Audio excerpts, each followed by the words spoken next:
Rumi's story, The Colorful Jackal. When a scrawny jackal was out walking alone, he stumbled and fell into a puddle of paint. For a while, he splashed and played around joyously until he became exhausted and decided to return to his pack. He noted that he was now coated in a variety of hues as he walked out of the puddle.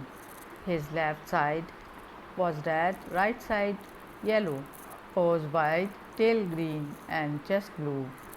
He began to admire himself as he turned his head from side to side, imagining that he had become more gorgeous than even the celestial looking peacock. He walked in among his fellow jackals proudly and coquettishly, pre- preferring not to notice how they looked at him suspiciously. The jackal was so self important that he ignored his old buddies and rapidly developed a snobbish attitude towards them.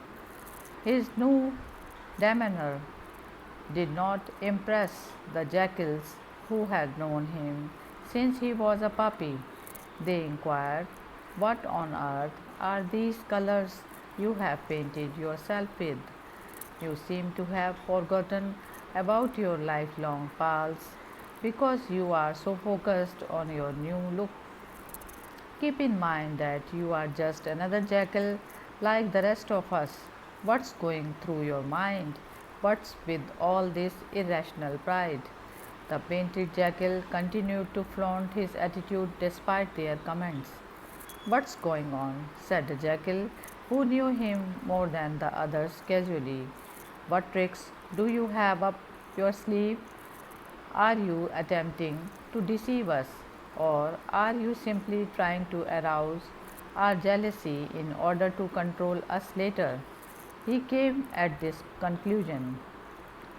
"As you can see, none of us are enamored with you.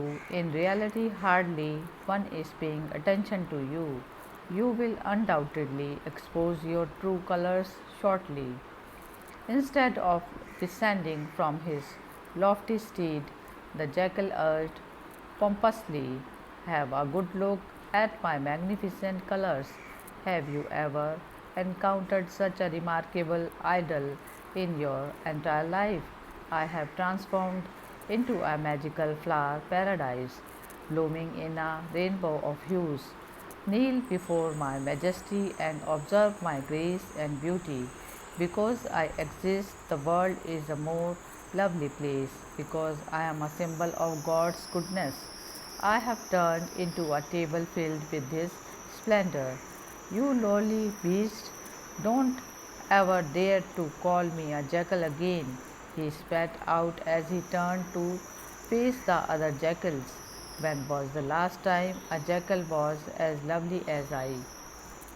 What should we name you, if not a jackal?" The jackals inquired as they circled him. "I am the magnificent male peacock, gleaming like Jupiter. Let us hear your unequaled piercing song if you are a peacock," they shrewdly urged. "No, no, no," exclaims the speaker.